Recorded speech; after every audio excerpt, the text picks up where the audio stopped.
TVN 24 news নেটওয়ার্কের নিয়মিত আয়োজন টিভিএন অ্যানালিসিস অনুষ্ঠান থেকে আপনাদের সবাইকে স্বাগত জানাচ্ছি আমি রানা আহমেদ।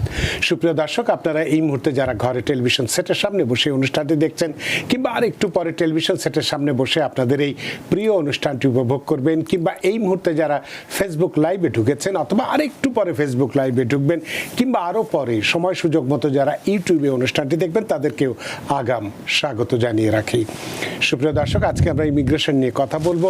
আজকেও একটি গুরুত্বপূর্ণ মামলার রায় নিয়ে কথা বলবো। ডিসি সার্কিট কোর্টের রায়, কারা দ্রুত ডিপোর্টেশনের ঝুঁকিতে পড়ছেন বা পড়বেন এই বিষয়টি, এবং গ্রিন কার্ড থাকা সত্ত্বেও কারা আমেরিকায় ঢুকতে ঝুঁকির মধ্যে রয়েছেন এই বিষয়টি আমরা আলোচনা করব আজকের এই অনুষ্ঠানের মধ্য দিয়ে। সুপ্রিয় দর্শক, এর বাইরেও আপনাদের যদি ইমিগ্রেশন সংক্রান্ত যে কোনো প্রশ্ন থাকুক না কেন, সেই প্রশ্নগুলো করবার জন্য আমাদের টেলিভিশন স্ক্রিনে যে টেলিফোন নম্বরটি ভেসে উঠেছে তারপরেও আমি বলে দিচ্ছি 646-307-9828 এই নম্বরে ফোন করতে পারেন, কিংবা যাদের ফোন করতে খুবই অসুবিধা হয় তারা আমাদের ফেসবুকেও প্রশ্ন রাখতে পারেন। আমরা সবগুলো প্রশ্নের উত্তর দেওয়ার চেষ্টা করব, এবং ইত্যকার এই সমস্ত বিষয়ে আলোচনা করবার জন্য আমাদের স্টুডিওতে উপস্থিত হয়েছেন আপনার আমাদের সকলের প্রিয়জন, প্রিয় মানুষ, প্রিয় মুখ, প্রিয় attorney Moin Chowdhury, ESQ, accident cases এবং মেডিকেল ম্যালপ্র্যাকটিস ইমিগ্রেশন বিশেষজ্ঞ, director, American International Bar Association. স্বাগত অ্যাটর্নি মঈন চৌধুরী। ধন্যবাদ রানা ভাই, খুব সুন্দর উপস্থাপনা করার জন্য। আপনাকেও অসংখ্য ধন্যবাদ। যে আপনি জানি অনেক ব্যস্ত থাকেন, আপনার প্রফেশনাল ব্যস্ত তো আছেই, তাছাড়া কমিউনিটির নানা সামাজিক কর্মকাণ্ডে ব্যস্ত থাকা সত্ত্বেও আমাদের এই স্টুডিওতে উপস্থিত হয়েছেন এবং খুব গুরুত্বপূর্ণ একটি মামলার রায় নিয়ে আজকে একটু কথা বলবেন। আপনি একটা নয়, দুটো মামলা, একটা তো ডিসি কোর্ট তো আছেই, এর বাইরেও আরেকটি মামলা যেটা আপনার মানে সুপ্রিম কোর্টের গতকালকে অর্থাৎ গত পরশুদিন যে রায়টি বেরিয়েছে 6-3 বিচারকের ভোটে যে রায়টি দেওয়া হয়েছে, এবং যেটি আমরা জানি এটি আর কোনো আপিল করার সুযোগ নেই, তো সেটি নিয়েও আমরা কথা বলবো। তো এই যে ডিসি সার্কিট কোর্টের যে রায়টি হয়েছে, সাম্প্রতিক যে রায় যেটা আমরা দেখছি, আসলে এটি কি বলেছে এই রায়ে, এবং এটা ইমিগ্রেন্টদের জন্য কেন এতটা গুরুত্বপূর্ণ বলে আপনি মনে করেন? ধন্যবাদ। ডিসি প্রথমে আমি আমার অ্যাক্সিডেন্ট ভিকটিম ক্লায়েন্টদের জন্য একটা কথা সুখবর দিই। আমরা রিসেন্টলি গত সপ্তাহে বলেছিলাম বাফেলোতে একটা অ্যাক্সিডেন্ট কেসে $2.65 মিলিয়ন ক্ষতিপূরণ আদায় করেছি।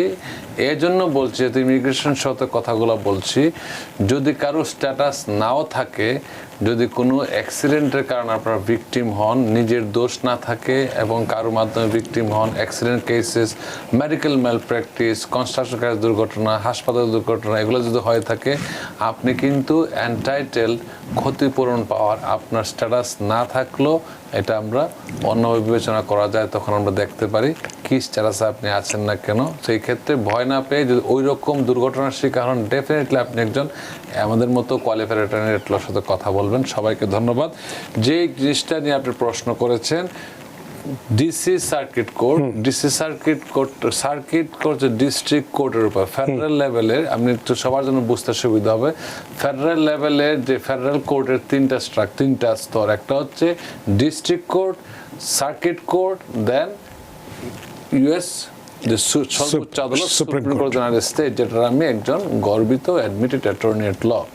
সো প্রথমে ডিস্ট্রিক্ট কোর্টের রায় হয়েছিল এটা মামলা করার পরে, যে এক্সপার্ডাইট রিমুভাল করার ব্যাপারে তারা নিষেধাজ্ঞা দিয়েছিল। কিন্তু সার্কিট কোর্ট, ডিসি সার্কিট কোর্টের মিডিল টিয়ার কোর্ট, তারা 2-3 রায় দিয়েছে যে এটা চাইলে ট্রাম্প প্রশাসন বর্তমান সময়ে যেটা আছে ফাস্ট ট্র্যাক রিমুভাল করতে পারবে।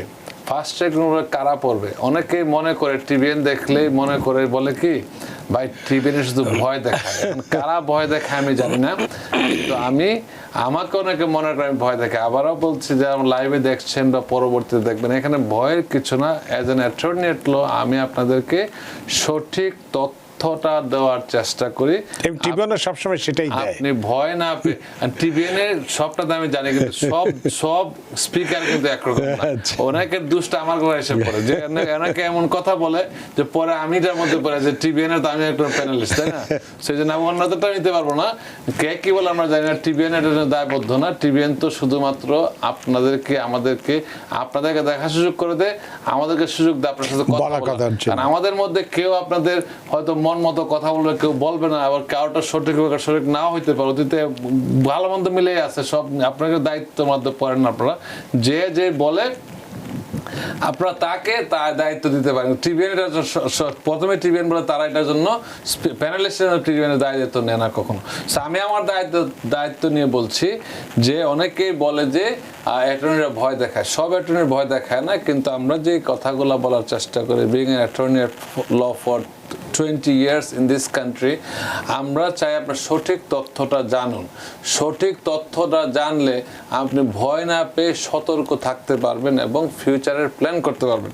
সো এখন যে কথাটা হচ্ছে, কারা ফাস্ট ট্র্যাক রিনিউয়ালে পড়বে, যারা এই দেশে আসছে এবং বলতে সক্ষম হয় না যে 2 বছরের বেশি সময় থাকে না এই দেশে, বর্ডার ক্রস করে আসছে, তাদের ক্ষেত্রে ফাস্ট ট্র্যাক রিনিউয়ালটা হচ্ছে। কিন্তু যারা 2 বছরের বেশি সময় আমেরিকায় আসে তাদের জন্য ফাস্ট ট্র্যাক রিনিউয়ালটা খুব একটা গুরুত্ব পাচ্ছে না। তারা এটা অনেকে ডেট আমরা এমনও দেখেছি যারা ডেট দেওয়ার পর ডেটগুলো চেঞ্জ হচ্ছে। তা আপনার ভয় না পেয়ে আপনি যদি জানেন যে কেন আপনি ভয় পাবেন, তাহলে আপনার ভয় পাওয়ারই কথা না। তো অনেকে ভয় পাওয়ার কথা না। এখানে বর্ডারটা মোটামুটি বিভিন্ন দেশে আপনারা দেখছেন, যে কোন দেশে আমরা জানি না কেন, আপনাদেরকে যদি আমিও যে being an attorney at law, being an American citizen, আমি যদি কোনো দেশ ইউরোপের কোনো কারণে আমার নির্দিষ্ট সময়সীমা দেওয়া হয়, কোথায় থাকবো, কতদিন থাকবো প্রশ্ন করে আমরা উত্তর দিই এবং তদন্ত আমরা চলে আসতে হচ্ছে। আমেরিকা এখন এই সিস্টেম চালু করার চেষ্টা করতেছে, কিন্তু ডেমোক্রেটিক শিবির থেকে যে ফাইলটা করা হয়েছিল ডিস্ট্রিক্ট করানোর পক্ষে ছিল, কিন্তু এখন সার্কিট কোর্ট আবার এটার বিপক্ষে চলে যাওয়াতে যারা এখন ঢুকবে বা অতীতে যারা 2 বছরের ভিতরে ঢুকছে তাদেরকে যে ফাস্ট ট্র্যাক রিনিউয়ালে নিয়ে আসে, আপনার আর কোনো সুযোগ থাকলো না। কিন্তু এই রায়ের এগেনস্টও কিন্তু চাইলে যে ভিকটিমরা আপিল করতে পারবে। এই আপিলটা আবার শুনানি হবে সুপ্রিম কোর্ট ইউনাইটেড স্টেটস, যেখানে 9 জন জাস্টিস থাকে। বর্তমানে 6 জন জাস্টিস হচ্ছে রিপাবলিকান প্রেসিডেন্ট এবং সিনেট কর্তৃক মনোনীত। সেটা মনে রাখতে হবে। বর্তমানে যেই ধরনের কেসই সুপ্রিম কোর্টের জুরিসডিকশনে যাবে, তারা কিন্তু দলীয় মনোভাবে দেশে কেউ প্রয়োগ করে না, কিন্তু পার্সোনাল যে একটা অপিনিয়ন, এটা কিন্তু অনেক বড় ফ্যাক্টর। যেমন আপনারা অতীতে অনেকগুলো রায় দেখেছেন, এগুলো আমরা রায় বিশ্লেষণ করলে পাবো। সো আরেকটা রায় যে কথা বলেন শুরু করেন, তারপর বলেন। তো আপনি এটা নিয়ে আগে শেষ করি, তারপর আমরা ওইটাই যাব। তো আপনি এই যে ফাস্ট ট্র্যাক ডিপোর্টেশনের কথাটা বললেন, উল্লেখ করলেন, তো এই যে ফাস্ট ট্র্যাক ডিপোর্টেশন, এটা আসলে আরেকটু ব্যাখ্যা আপনার কাছে জানতে চাই, এবং এটি এই সাধারণ যে ইমিগ্রেশন কোর্ট প্রসেস আছে যেটা, তার থেকে কিভাবে এটা আলাদা বা কতটুকু আলাদা? কিভাবে আলাদা হচ্ছে, কোর্ট প্রসেসে যারা যায় সাধারণত ডেটগুলা অনেক পরবর্তীতে পড়তে পারে। একটা ডকুমেন্ট ইমিগ্রেশন প্রসেসটা আপনাদের মাধ্যমে এখন অধিকাংশ বাংলাদেশি ভাষাভাষী যারা আছেন আইন সম্পর্কে অনেক সচেতন হয়েছেন এবং অনেক কিছু তারাই বুঝতে পারেন। তো জিনিসটা হচ্ছে ইমিগ্রেশনে যখন আপনারা ফাইল করেন তখন অ্যাফার্মেটিভগুলা যেইভাবে যায়, অ্যাফার্মেটিভ হচ্ছে আপনি সার্ভিস সেন্টারে ফাইল করবেন, তারা এটা দেখার পরে যদি আপনারটা অ্যাপ্রুভ না করে তারা তখন কোর্ট রিনিউয়াল প্রসিডিংসে পাঠায়। কিন্তু বর্ডার দিয়ে যারা আসে তাদেরটা সরাসরি ফাস্ট ট্র্যাকে ফালাইতে পারবে, যারা বলবে যে এখন জাজকে দেখতে হবে, দেখার পরে মাস্টার হিয়ারিং হবে, এই সাথে সাথে তাকে একটা ডেট দিয়ে দেওয়া হবে, ইন্ডিভিজুয়াল হিয়ারিং উইচ ইজ ট্রায়ালে না পারলে তাকে ডিপোর্ট করে দেবে। কিন্তু এই ক্ষেত্রে আপনারা মনে রাখতে, যারা এই ক্ষেত্রে অ্যাসাইলাম জন্য আবেদন করবেন বা করতে চাচ্ছেন, তারা আপনাদের এই যদি সুযোগটা থাকে, যদি আপনি রিয়েলি আপনার নিজ দেশে নির্যাতনের শিকার হয়ে থাকেন, তাহলে আপনি অ্যাসাইলাম আবেদন করতে পারেন এবং এই ক্ষেত্রে তারা বিবেচনা করবে। কিন্তু দুঃখজনক হলো সত্য, রিসেন্টলি আজকে আমাকে 2 জন অ্যাটর্নি কল দিচ্ছে যারা আপনাদের এখানে মোটামুটি আসে বা বিভিন্ন প্রোগ্রামে জয়েন করে বা অনেকভাবে চিনে। 2 জন অ্যাটর্নি এট ল যারা নিউ ইয়র্কের প্র্যাকটিস করে আমাকে কল দিচ্ছে যে Moin, do you know what's happening. মানে তারা এখন ভয় পাচ্ছে অনেকে, কারণ অ্যাটর্নিরা ফ্রিবুলাস ফাইল করার কারণে আপনারা দেখবেন যে অনেক ক্লায়েন্টে বলে আমার লয়ারকে বলে লয়ার সব করে দেবে। This is wrong concept. এই কারণে অনেক অ্যাটর্নির প্রতি ফাইন ইম্পোজ করা হয়েছে। একজনের করা হয়েছে $250,000 ফাইন, আর একজন করলে ইনডাইক্ট করা হয়েছে। আমরা এখন সতর্ক থাকতে হবে সব লয়াররা, কারণ আপনাদের মামলা পেলেই একেবারে মামলা ফ্রিবুলাস বলতে মিথ্যা তথ্য দিয়ে মিথ্যা মামলা করা যাবে না। আর একই জিনিস যে আপনারা কোনো বলে দেখি যে অমুক জায়গায় মিস্টার এক্স মিস্টার ওয়াই ইসলাম লিখে দিচ্ছে, এই লেখারা যে কতটুকু বিপদের সম্মুখীন হচ্ছেন আপনারা এটা না সমস্যা না পড়লে বুঝবেন না। কারণ এটা হচ্ছে কি, একই জিনিস আবার কপি পেস্ট করার কারণে ওইসব ল ফার্মকে তারা ধরার চেষ্টা করতেছে যে তুমি একই জিনিস খালি নামটা আর ডেট অফ বার্থ এগুলো বদলাই দিচ্ছ। সো এই ক্ষেত্রে হচ্ছে কি, অনেকে ভাবতেছে যে আমার তো খুব সুন্দর একটা স্টেটমেন্ট লিখে দেওয়া হয়েছে, oh my God this is excellent statement, কিন্তু এটা যে আরেকজন ব্যবহার করেছে এটা আপনি জানতেছেন না। এই কারণে আপনার স্টেটমেন্টটা, আপনার নির্যাতন, আপনার যে কাহিনী হতে হবে ইউনিক কাহিনী হতে হবে, হওয়াটা উচিত ছিল।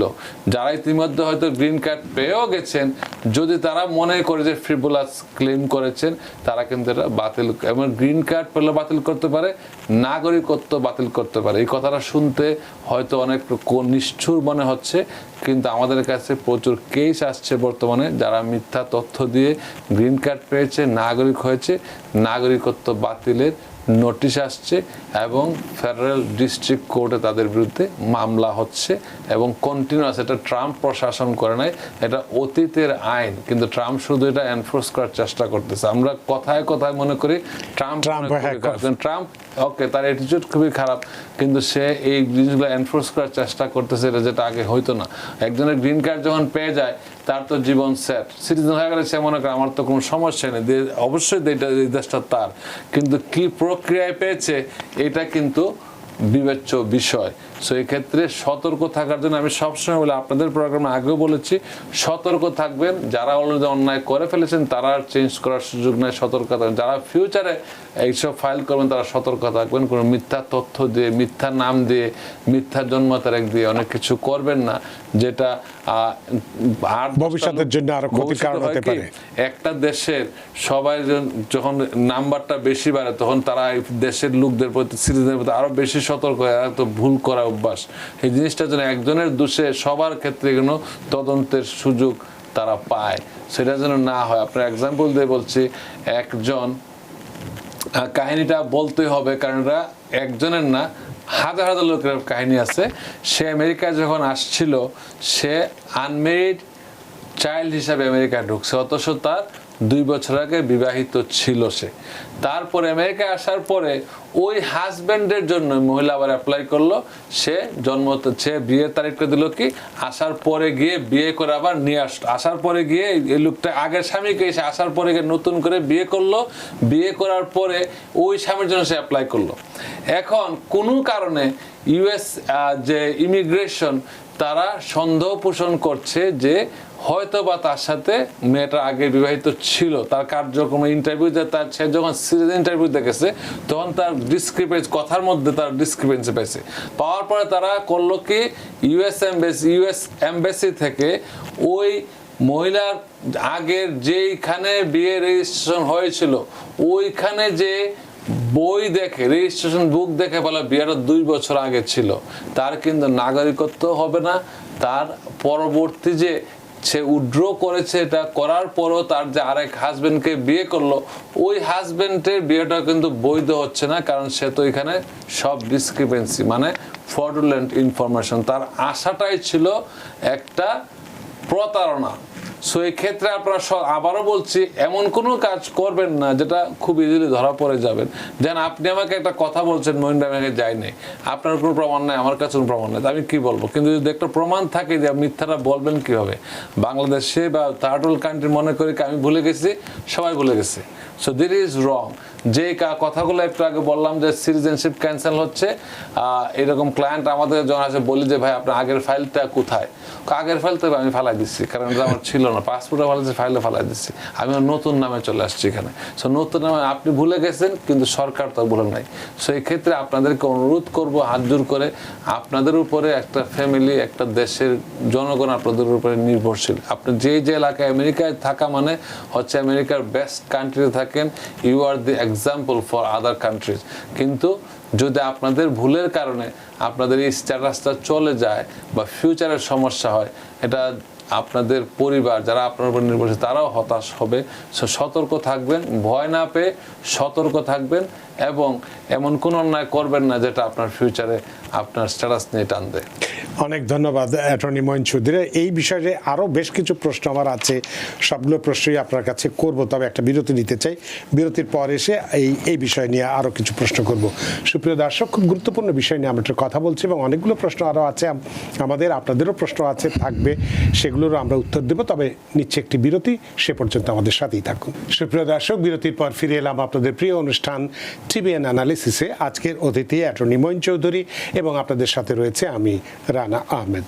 অ্যাটর্নি মঈন চৌধুরী, আমরা বলছিলাম যে এই বিষয়টি নিয়ে আরও 2-4টা প্রশ্ন করতে চাই, তারপরে আমরা গ্রিন কার্ড থাকা সত্ত্বেও কারা আমেরিকায় ঢুকতে পারবেন না বা ঝুঁকির মধ্যে থাকবেন সে বিষয়টি নিয়ে আমরা কথা বলতে চাই। আপনি একটু আগে এই বর্ডার দিয়ে যারা আসে একটা টাইম ফ্রেমের 2 বছরের টাইম ফ্রেমের কথা উল্লেখ করলেন, তো এই অবস্থায় এরা ছাড়া বা আর কারা আছে, যারা যদি আর কেউ কে আছে যারা এই ধরনের ঝুঁকিতে আছে? বর্তমানে যারাই কোনো রিলিফের জন্য আবেদন করছে, যদি সরকার যদি মনে করে তাদেরকে ফাস্ট ট্র্যাক ডিপোর্টেশনে দিতে পারে, রিমুভাল প্রসিডিংসে ফেলতে পারে, they have to explain everything. Fast track deportation না যে আপনাকে বের করে দেবে, কিন্তু আপনি প্রমাণ করতে হবে, যদি কোনো অ্যাসাইলাম কেস থাকে, কোনো কেস থাকে, আপনারা প্রমাণ করতে হবে, এছাড়া আপনাদেরকে চলে যেতে হবে। তো এক্ষেত্রে যারা 2 বছরের বেশি সময় ধরে যুক্তরাষ্ট্রে আছেন কিন্তু যথেষ্ট ডকুমেন্ট তাদের হাতে নেই, যদি নেই তারা কি ভুলবশত ডিপোর্টেশনের ঝুঁকিতে পড়তে পারে? 2 বছরের বেশি যারা আমেরিকায় থাকে যদি বুঝাতে সক্ষম হয় যে আমি আমেরিকায় 2 বছরের বেশি সময় ধরে আছি, যে কোনো প্রুফ দিলেই, রেফিডেভিট, স্টেটমেন্ট যাই দেন না কেন, ডকুমেন্ট দিলে তারা কিন্তু আপনাকে ফার্স্ট ট্র্যাক থেকে সরায় ফেলতে পারে। এটা ইমিগ্রেশন কর্তৃপক্ষের ইচ্ছার উপর ডিপেন্ড করে, কিন্তু আপনি যদি প্রমাণ করতে পারেন, যদি না ফার্স্ট ট্র্যাক থাকবে, সরে আসবেন। তো আমরা একজন দর্শকের টেলিফোন নিয়ে নিই, তারপর আবার প্রশ্নে আসবো। সুপ্রিয় দর্শক, কে আছেন টেলিফোনে? দয়া করে নাম পরিচয় দিয়ে আপনার প্রশ্নটি করুন। আসসালামু আলাইকুম। ওয়াসলাম। আমার নাম চৌধুরী, আমি জ্যামাইকা থেকে বলছি ভাইয়া। জি রানা ভাই, আমি একটু জানতে চাচ্ছি আমার সিস্টারের জন্য ওর ইয়েটা অ্যাপ্লাই করে রিনিউ করবো, গ্রিন কার্ড। জি। এটা কয় বছর কয় মাস আগে করতে হয়? এটা ডিসেম্বরে এক্সপায়ার হবে, এখন করলে হবে? ডিসেম্বরে এক্সপায়ার করবে, এখন নভেম্বর 7 তারিখে। নভেম্বরের 7 তারিখে এই এক্সপায়ার হয়ে যাবে। এখন রিনিউয়াল করা যাবে কিনা, এটি আপনার প্রশ্ন, তাই তো? জি জি, অনেক ধন্যবাদ অ্যাটর্নি মঈন চৌধুরী। ধন্যবাদ আপনাকে। সাধারণত গ্রিন কার্ডের মেয়াদ পূর্ণ হওয়ার 6 মাসের ভিতরে আপনি অ্যাপ্লাই করতে পারেন। এই ক্ষেত্রে আপনি অনলাইনে অ্যাপ্লাই করতে পারেন, খুবই ইজি। আর না পারলে আপনার জন্য আমরা বা অ্যাটর্নিরা অথবা যে কোনো আপনার পরিচিত আপনাকে হেল্প করতে পারে। এটা রিনিউ হয়ে আসতে বেশি সময় লাগে না, সাধারণত 1 মাস থেকে 2 মাসের সময় লাগে। অনেক ধন্যবাদ। সুপ্রিয় দর্শক, আশা করি আপনার প্রশ্ন উত্তর পেয়েছেন। সুপ্রিয় দর্শক, কে আছেন টেলিফোনে? দয়া করে নাম পরিচয় দিয়ে আপনার প্রশ্নটি করুন। আসসালামু আলাইকুম। ওয়াসলাম। রানা ভাই, আমি অজরপাড় থেকে বলছি, মোহাম্মদ জাকির হোসেন। জি ভাই, ওদের আশা ভরসা দিয়ে টিকিট করেছিলাম ডিসেম্বরে দেশে যাব। জি জি। তো আমি গ্রিন কার্ড হোল্ডার, 10 বছরের গ্রিন কার্ড হোল্ডার। জি। তো 4 বছর হয়ে গেছে। এখন মাকে নিয়ে যাচ্ছিলাম ডিসেম্বরের প্রথম সপ্তাহে দেশে যাব। জি। কিন্তু গতকালকে যে নিউজ দেখছি ভাই, এখন কি টিকিট বাতিল হবো সেটাই চিন্তা ভাবনা করতেছি। এখন গতকাল কিসের নিউজ দেখেছেন? আমি ডাঙ্কিন ডোনারে জব করি ভাই। আমার মানে ট্যাক্স ফাইল ক্লিয়ার। সো আমার আম্মার একটা হোম কেয়ার আছে, 75 উনি পিপিএল এ আছেন। তো মাসখানে উনি ক্যাশ অ্যাসিস্ট্যান্ট পাইছেন, কিন্তু আমি 3-4 মাস থেকে এটা অফ করে দিয়েছি।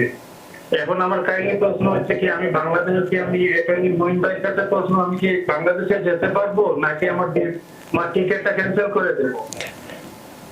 মানে দেশে গেলে আবার ফেরত আসতে পারবেন কি না, এয়ারপোর্টে কোনো ঝামেলা করবে কিনা, এটাই চিন্তা করছেন তো? জি জি জি রানা ভাই। আচ্ছা, ওয়ালাইকুম আসসালাম। অ্যাটর্নি মঈন চৌধুরী, ধন্যবাদ, খুব সুন্দর প্রশ্ন করেছেন। এটা সবার প্রযোজ্য যারা গ্রিন কার্ড নিয়ে আমেরিকায় আছেন বা আমেরিকার বাইরে আছেন। আপনারা যদি খুব সূক্ষ্মভাবে, খুব সঠিকভাবে আমার কথাগুলো শুনে থাকেন, আমার পার্সোনাল সোশ্যাল মিডিয়া আমি বলে থাকি, খুব সংক্ষেপে 30 সেকেন্ডস টু 1 মিনিটের ভিতরে চেষ্টা করি মেসেজটা আপনাদের কাছে পৌঁছাতে। এটার অর্থ হলেন এই না যে আপনারা ভয় পাবেন। যদি কথাটা হচ্ছে এটাই, একটা কেস ছিল 2012 সালে, লু নামে একজন চাইনিজ, সে তার নিজ দেশে যাওয়ার পরে তার একটা ক্রিমিনাল কেস এখানে পেন্ডিং ছিল, কিন্তু এটা তার শাস্তি হয় নাই, সে খুব ছোট কেস। কিন্তু সে যখন আসার পথে তখন তাকে ইমিগ্রেশন প্যারোল মানে গ্রিন কার্ডটা তার দেয় নাই, বলছে তুমি প্যারোলে যাবা, গ্রিন কার্ড রেখে দিচ্ছে।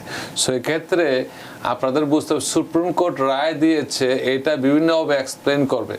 যদি আপনার কোনো ক্রিমিনাল রেকর্ড না থাকে আপনার কোনো সমস্যা হওয়ার কথা না।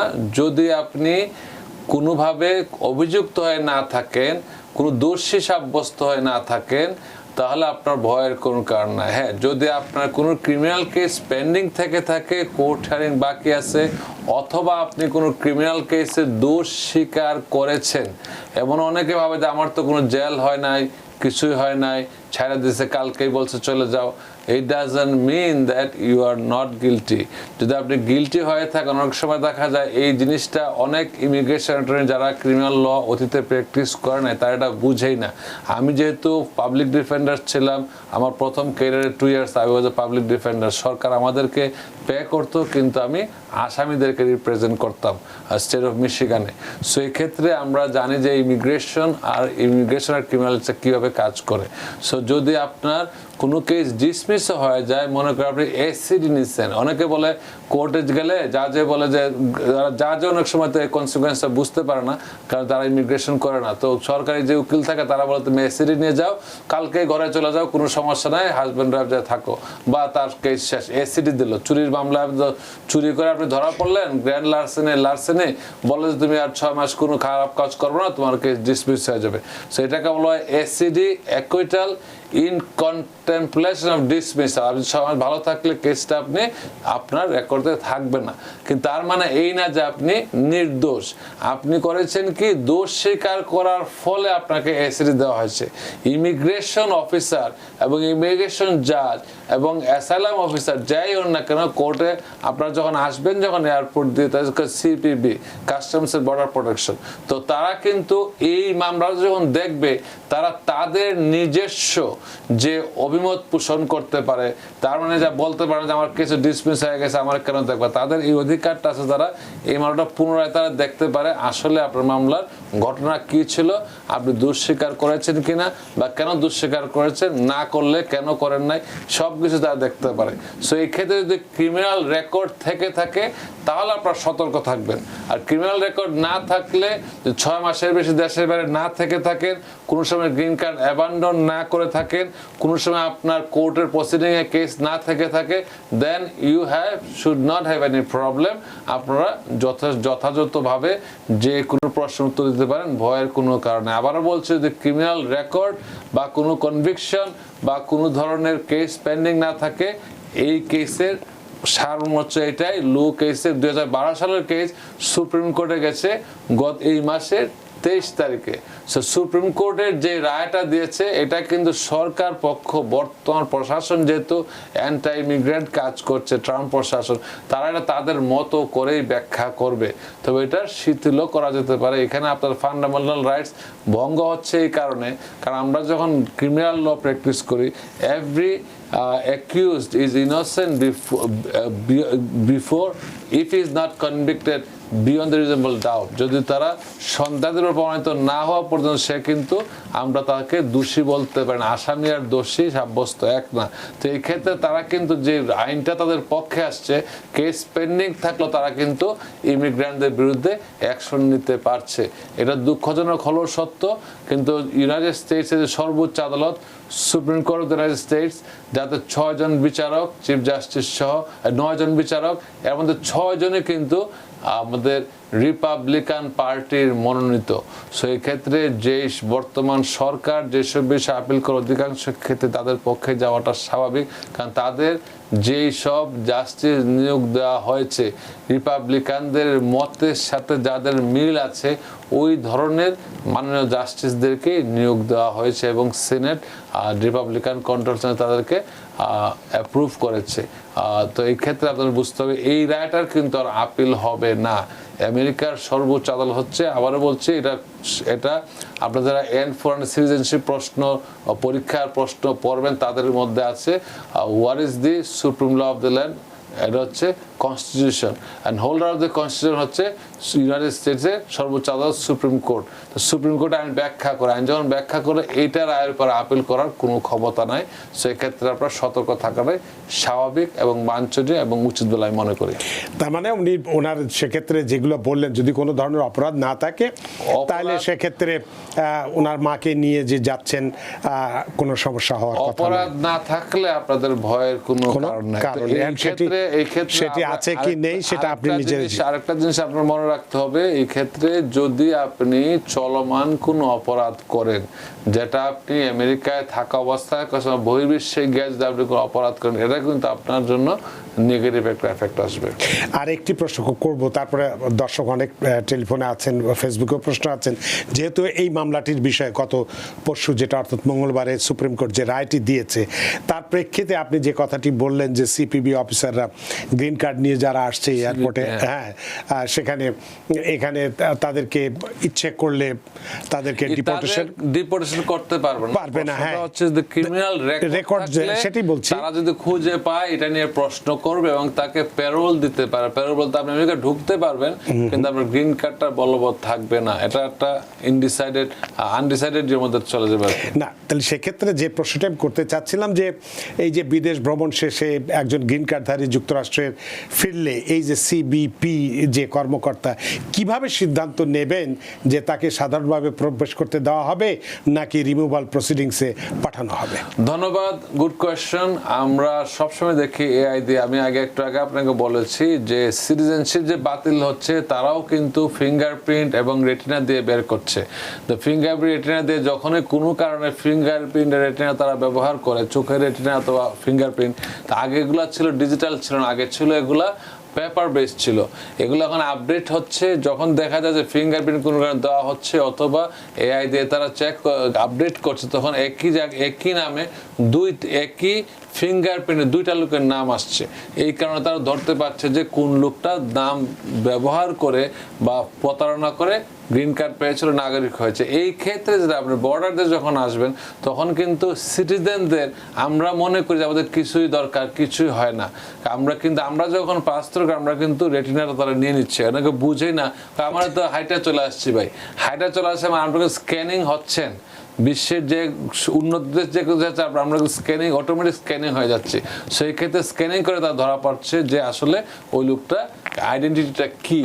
সো গ্রিন কার্ডধারী যারা আসবেন এখন, টুরিস্টের তো ফিঙ্গারপ্রিন্ট সবই হচ্ছে, গ্রিন কার্ডধারীদের একটা ফিঙ্গারপ্রিন্ট হয়। ফিঙ্গারপ্রিন্টের মাধ্যমে তারা কিন্তু ন্যাশনাল ডাটা বেসে চলে যায়। যদি কেউ এই দেশে কোনো একবার অ্যারেস্ট হয়, মার্কশট বলে আমরা, যদি থানায় নিয়ে গেলে তাকে মার্কশট দেয়, ছবি সহ এগুলো তারা রাখে, ছবিটাতে পুরো একটা ছবি তুলে, ওইটাকে মার্কশট বলে ক্রিমিনাল আইনের ভাষায়। তো মার্কশট যখন দেয় এটা কিন্তু ডাটা বেসে চলে যায়। ডাটা বেসে চলে গেলে আপনার এই ফিঙ্গারপ্রিন্ট থেকে যতই আমরা বলি না কেন ডেমোক্রেটিক স্টেটগুলো, আমি পার্টির ডিস্ট্রিক্ট লিডার, কিন্তু আইনগত যখন কথা বলি তখন দলীয় স্বার্থের বাইরে এসে কথা বলতে আমাকে, জনগণের স্বার্থে। পলিটিক্যাল বক্তব্য একটা, আর আইনটা কিন্তু অন্যভাবে চলে।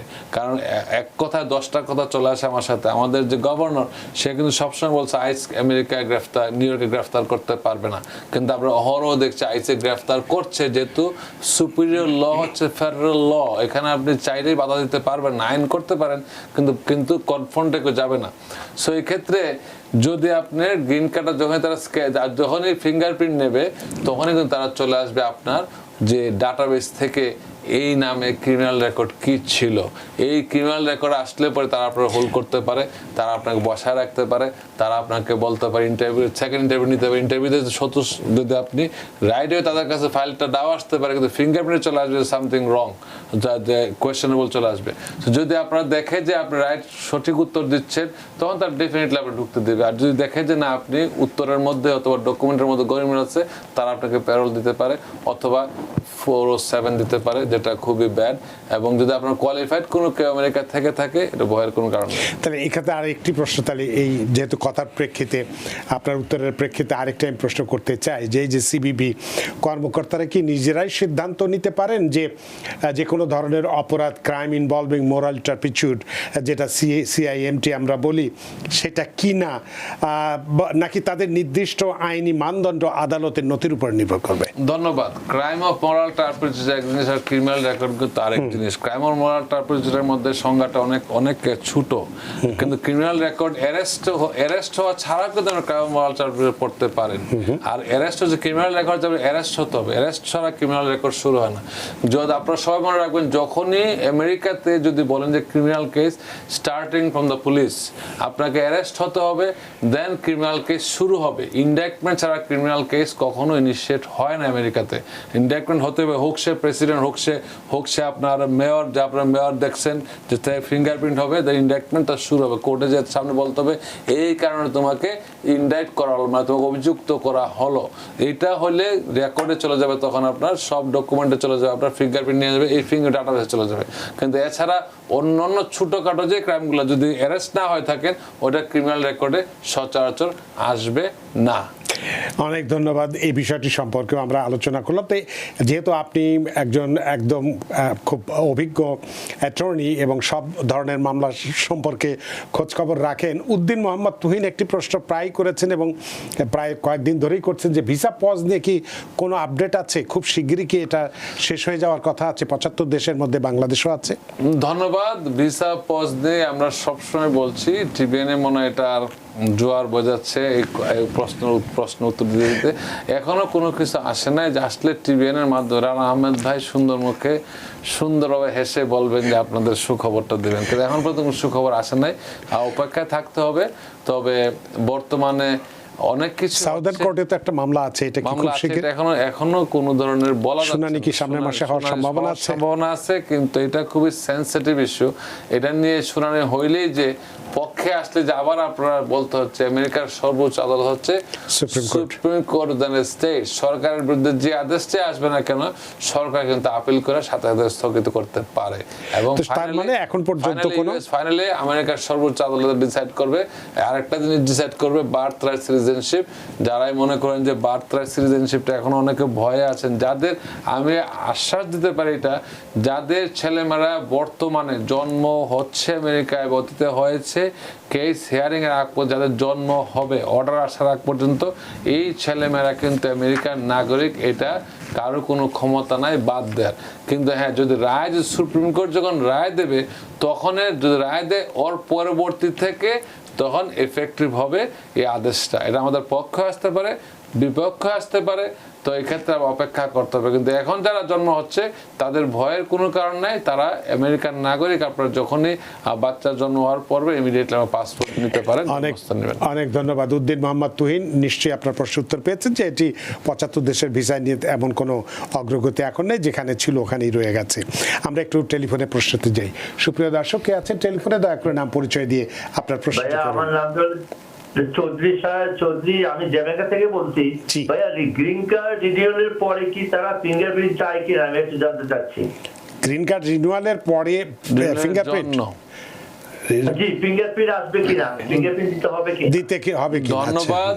অনেক সময় ফিঙ্গারপ্রিন্ট লাগে, অনেক সময় ফিঙ্গারপ্রিন্ট ওয়েভ করা থাকে। রিসেন্টলি কোনো ফিঙ্গারপ্রিন্ট দিয়ে থাকলে আপনার ফিঙ্গারপ্রিন্ট ক্লিয়ার থাকে, তারা আপনাকে চিঠি লিখে জানাবে, ফিঙ্গারপ্রিন্ট লাগলেও জানাবে, না লাগলেও জানাবে যে ফিঙ্গারপ্রিন্টটা লাগবে না, ওয়েভ করা হয়েছে। এক্ষেত্রে আপনি জাস্ট অপেক্ষা করেন, অ্যাপ্লাই করার পরে 4 থেকে 6 সপ্তাহের মধ্যে জানবেন যে আসলে ফিঙ্গারপ্রিন্ট লাগবে কিনা। অনেক ধন্যবাদ প্রিয় দর্শক। চৌধুরী, আশা করি আপনার প্রশ্ন উত্তর পেয়েছেন। একটি প্রশ্ন আছে মঞ্জুর রবিন, তিনি বলছেন, I got green card by my late wife after she died, brain cancer, widow, green card 5 years ago on 2021. But I came 1994, applied political asylum, denied by Supreme Court, had a deportation order, but I got waiver 2020 I-212. my question is, if I fly international, DHS officer can give me hard time at airport because it was happened 30 years ago. ওনার প্রশ্ন যদি বুঝে থাকি, উনি deportation ছিল, deportation থেকে ওনাকে ডিপোর্টেশনটা withdraw cancel করা হয়েছে, তারপরে সে ওয়াইফের মাধ্যমে গ্রিন কার্ড পেয়েছে। যদি আপনি সব সঠিক তথ্য বলে এবং ওয়েভার করে গ্রিন কার্ড পেয়ে থাকেন, আপনার ভয়ের কোনো কারণ নাই। কিন্তু যদি আপনি মিথ্যা তথ্য দিয়ে তথ্য গোপন করে গ্রিন কার্ড পেয়ে থাকেন, আপনার বাইরে যাওয়া উচিত না। অনেক ধন্যবাদ, আশা করি আপনার প্রশ্নের উত্তর পেয়েছেন। আফনান হাসান তিনি বলছেন যে আমার আম্মা একজন গ্রিন কার্ড হোল্ডার, আমার জন্য অ্যাপ্লাই করেছে 2024-এর এপ্রিল F2B ক্যাটাগরি, আমার আর কতদিন লাগতে পারে? ধন্যবাদ, আপনার অনেক দিন সময় লাগবে। সত্য কথা আপনার জানা থাকা ভালো, কারণ মিথ্যা আশ্বাস নিয়ে আপনি সব কিছু ছেড়ে বসে থাকলেন, এরকম যেন না হয়। আপনার আম্মা যেহেতু গ্রিন কার্ড এবং সিটিজেন হলেও যেহেতু F2B, এটা অ্যাটলিস্ট আপনাকে 7-8 বছর সময় লাগবেই। অনেক ধন্যবাদ প্রিয় দর্শক, আশা করি আপনার প্রশ্নের উত্তর পেয়েছেন। কবির আহমেদ তিনি একটি প্রশ্ন করেছেন, এটি শেষ প্রশ্ন, আর প্রশ্ন আমরা নিতে পারবো না। তিনি বেশ বড় প্রশ্নই করেছেন। তিনি বলছেন যে আমার একজন ভাতিজা প্রায় 3 বছর আগে entered the United States by crossing the border, তার কোনো ক্রিমিনাল রেকর্ড নাই, সে নিয়মিত ট্যাক্স ফাইল করে এবং আইন মেনে চলে। সে একজন ইউএস সিটিজেনকে বিয়ে করতে চায়। যদি বিয়ের পর কোনো কারণে তাকে ডিপোর্ট করা হয় এবং নিজ দেশে ফিরে যেতে হয়, তাহলে কি তার ইউএস সিটিজেন স্পাউস ভবিষ্যতে তার জন্য আবেদন করে তাকে আবার আইনগতভাবে আমেরিকায় নিয়ে আসতে পারবে কি না? এই ক্ষেত্রে কি কোনো ইমিগ্রেশন বার, ওয়েভার বা অন্য কোনো আইনি জটিলতা আছে কিনা? $1,000,000 কোয়েশ্চেন ভাই, এটা আসলে অনেক বড় প্রশ্ন, কিন্তু খুবই সেনসিটিভ। আপনি উদাহরণ দিয়ে স্পেসিফিক কেসে আমরা কথা বলি না কেন, কারণ এটা লিগ্যাল অ্যাডভাইস হয়ে যাবে। আমি হাইপোথেটিক্যালি কথা বলছি, যদি কারো এই দেশে entry without inspection, EWI entry without inspection হয়ে থাকে, সে আমেরিকান নাগরিক, বিয়ে করলেও সে এই দেশে গ্রিন কার্ডে অ্যাপ্লাই করতে পারবে না, কারণ তার জন্য ওয়েভার ফাইল করে সে দেশ থেকে যে ভিসা নিতে হবে। যার কথা বলছেন, যদি এমন কোনো লোক থাকে যার এই দেশে রিমুভাল প্রসিডিংসে থাকে এবং রিমুভাল হয়, ডিপোর্টেশন অর্ডার যদি চলে আসে, সে যদি না যায়, তখন সে হবে ফিউজিটিভ। ইমিগ্রেশন ফিউজিটিভকে তারা যে কোনো সময় যে কোনো জায়গা থেকে গ্রেফতার করতে পারে। আর যদি সে ডিপোর্টেশন হওয়ার আগে ডিপোর্টেশন নিয়ে চলে যায়, স্বেচ্ছায় নেওয়া যায়, ভলান্টারি ডিপোর্টেশন নেওয়া যায়, অথবা ডিপোর্ট করলে সে চলে যেতে পারে, দুইটাই হতে পারে। যদি ভলান্টারি ডিপার্চার চলে যায়, কেস কন্টিনিউ করা না করে, হিয়ারিং এ না গিয়ে সরকার থেকে যাদের অনুমতি, ভলান্টারি ডিপার্চার নিয়ে ডিপোর্টেশন নিয়ে গেলে সে কিন্তু এনি টাইম আসতে পারে, কিন্তু তার এই যে ইলিগাল প্রেজেন্সটা, এটার জন্য ওয়েভার ফাইল করতে হয় এবং হবে। আর যদি তাকে ডিপোর্ট করা হয় হিয়ারিং এর মাধ্যমে, ইউজুয়ালি ইট টেকস 10 ইয়ার্স পর্যন্ত সে বার থাকে, তারপর এটা ওয়েভার করা যায়। প্রতিটা ক্ষেত্রেই একটা এক্সেপশন আছে আইনে, তবে এটা প্রপারলি ফাইল করতে হবে। তবে নিশ্চয়তা কেউ যদি আপনাকে যেগুলো ডিসক্রিপশনের ক্ষেত্রে নিশ্চয়তা বলবেন, মনে করবেন সে আপনাকে সত্য তথ্য দিচ্ছে না, সো আপনাকে রিস্কটা জেনে আপনাকে ফাইল করতে হবে। আমরা আপনাকে রিস্কটা বলে নেই কি রিস্ক থাকে, তারপরে আমরা ফাইল করি। যে বলবো যে হয়েই যাবে, তারপরে আপনি গালিগালাজ করবেন, এরকম কাজ আমরা কখনো করি না। অনেকে হয়তো করে, কিন্তু আমরা কখনো করি না। আপনার রিস্ক জেনে আপনি ফাইল করবেন। প্রতিটা ক্ষেত্রে পক্ষে বিপক্ষে আছে, আমরা পক্ষে যুক্তিটাই বেশি দেওয়ার চেষ্টা করি যখন ফাইল করি। দেন জাজ অথবা অফিসারের উপর ডিপেন্ড করে তারা আমাদের কথাগুলো কতটুকু গুরুত্ব দিয়ে শুনেছে, আপনি কতটুকু ডকুমেন্ট প্রোভাইড করতে পেরেছেন। অনেক ধন্যবাদ কবির আহমেদ, আশা করি আপনার প্রশ্নের উত্তর পেয়েছেন। ছোট্ট একটি প্রশ্ন আশরাফুর রহমান করেছেন, asylum spouse get visit visa from Bangladesh, please let me no.